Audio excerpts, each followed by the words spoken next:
हमारी संस्कृति में पहली कोई प्रेरणा है तो प्रणाम है। जितना अधिक प्रणाम के लिए हमारी संस्कृति में आग्रह है उतना कहीं नहीं है। मनसा प्रणाम, वचसा प्रणाम, करसा प्रणाम, सिरसा प्रणाम, उरसा प्रणाम। प्रणाम के भी ढंग कितने हैं। सिरसा प्रणाम, सर झुकाइए। करसा प्रणाम, हाथ से प्रणाम कीजिए। वचसा प्रणाम, वचन से बोलिए। न मिले ऐसा करने के लिए तो मनसा प्रणाम, मन से कर लीजिए। मन भी इधर उधर कहीं लगा हुआ है तो उरसा प्रणाम, हृदय से प्रणाम करिए। और हृदय में भी कोई और बसा हुआ है, आत्म प्रणाम।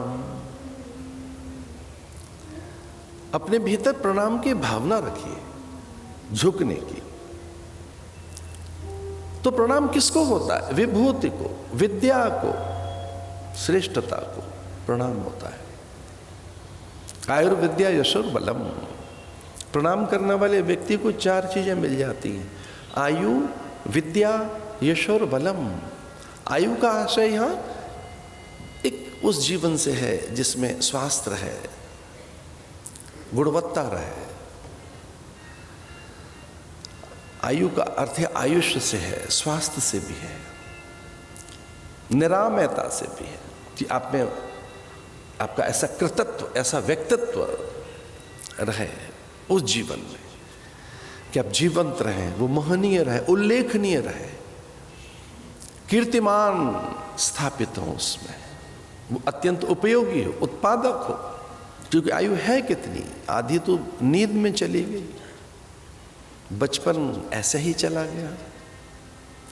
आयु है कितनी, समय मिला कितना, बचा कितना, पास कितना है, समझ कितना आया, उसकी सार्थकता कितनी की, समय को हमने किस ढंग से जिया। आयु तो है पर वो सार्थक कितनी हुई है। विद्या, आयुर्विद्या यशोर बलम, विद्या मिलती है उससे। विद्या ददाति विनयम।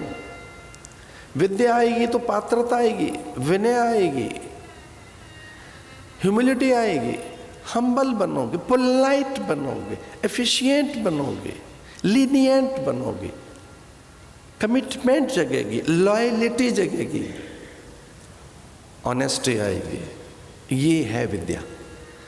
कोई कहता है विद्या आएगी तो चतुर बन जाओगे ना।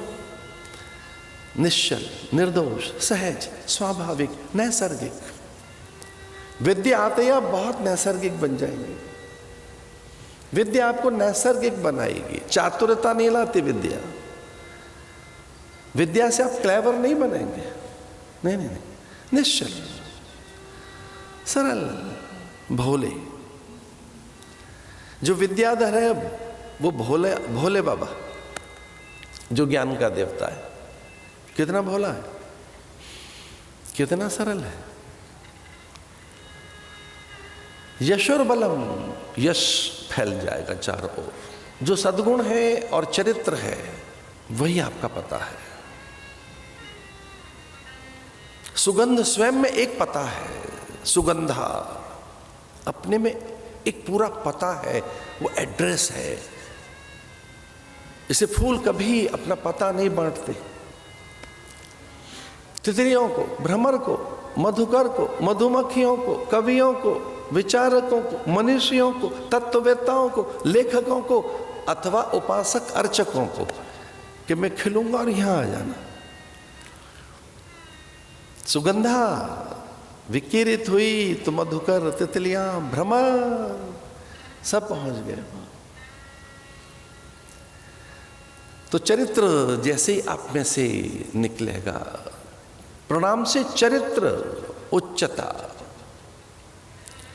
यशोर बलम, यश चारों ओर फैल जाएगा आपका। बलम, और बल की प्राप्ति होगी। आत्मबलम, आत्मजयी बनेंगे आप, मनोजयी बन जाएंगे आप।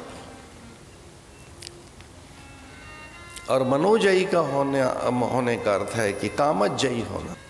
कि आप जीत सकेंगे, दुर्गुणों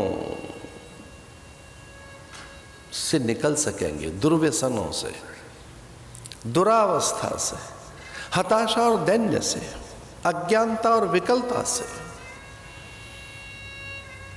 बलम, ये जो बल है इसका आश्रय यहां मनो जैसे लें, हम आत्मबल से लें। इसलिए कथा के आरंभ में प्रणाम का संस्कार है, प्रदक्षिणा का, आवेदन का। जो प्रणाम फिर गुरुजनों को, आचार्य ऋषि मुनियों को, संत बुद्धों को, उपाध्याय अरहंतों को, तीर्थंकरों को, वे प्रणाम फिर परंपरा से आचार्यों को, श्रेष्ठता